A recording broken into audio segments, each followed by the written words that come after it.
Now let's take a look at the last problem, number 3. We've got f of x is equal to x squared plus 3. And I just said in problem number 2, whenever you see f of x, that also means y. So when I make my table, I'm actually going to put y instead of f of x. But remember, when you see f of x, I guess we could change it now if we want. So it looks like that. So let's find that vertex. I'm going to use my little formula. X is equal to negative b over 2a. My a is 1. But how about my b? Well, if there's no x, I've got an x squared. I've got my quadratic term, but I don't have my linear term. So my linear term, since the x is not there, that means b is 0.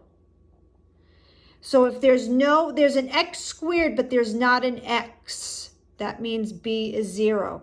So when I substitute in, I'm not going to put negative 0. There's no such thing as a negative 0. So it actually is just 0. And this is 2 times 1. So I've got 0 over 2, which gives us 0. So the x part of my vertex is 0.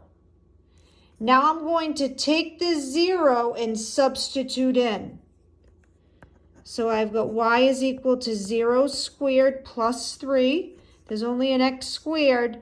I'm taking that 0 and substituting in. 0 squared is 0. 0 plus 3 is 3. So my vertex is 0, 3. That's my vertex. Now let's create our table. I've got my x column. I've got my equation. Now you could put f of x if you want, or y. It's the same thing. I'm going to go 2 places, 2 numbers that come before 0, 2 numbers that come after 0. So I've got negative 2, negative 1, 1, and 0. So negative 2, negative 1, 1, no. Let's change that. Should be negative 2, negative 1, and then 1 and 2. So that negative 2, negative 1 was right. There should have been 1 and 2, not 1 and 0. Okay, so when I substitute in, I should get repeating values here. If I don't, I've done something wrong. So let's substitute in. I'm going to take that negative 2. Negative 2 squared, that's giving us 4. 4 plus 3, that's giving us 7. Now I'm going to substitute in negative 1. Negative 1 squared is 1. 1 plus 3, that's giving us 4. So I'm going to kind of guess here. This is going to be a 4 and this is going to be a 7. Let's see. 1 squared is 1. Yep, perfect. And then 2 squared is 4. 4 plus 3. And that's exactly what I need to see, repeating values. So I'm going to take, this should be negative 2, 7. This is negative 1, 4. This is 1, 4, and this is 2, 7. So I'm going to take 1, 2, 3, 4, 5 ordered pairs, and let's graph them. Let's graph it over here. Whoops. We have to go up to 7. So let's graph this. I'm going to go negative 2, 7, negative 1, 4, 1, 4, and then 2, 7. So let's go negative 2, and then 1, 2, 3, 4, 5, 6, 7. There's a point.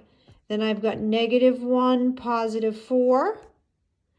Then I've got 1, 4. And then I've got 2, 7. And then I'm missing a point because I forgot to graph my vertex. So my vertex is 0, 3. All right. Okay, so the solution part. The solution is the place where the graph hits the x-axis. This is my x-axis. Where does this graph cross the x-axis? It doesn't, and it never will. So that means there is no solution. This graph will never hit the x-axis. Even if I extend it, it's going to keep going up. It's not going to go back down to the x-axis. So you have 3 options when you're graphing and you're giving the solution. You're either going to have 2 solutions. It's going to hit the x-axis twice.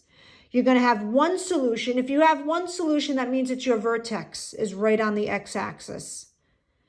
And then a third type of solution is no solution, which is the vertex is above the x-axis. So when the vertex is below the x-axis, you're going to have 2 solutions. When the vertex is on the x-axis, you're going to have 1 solution. And when the vertex is above the x-axis, you're going to have no solution. All right, let's try some.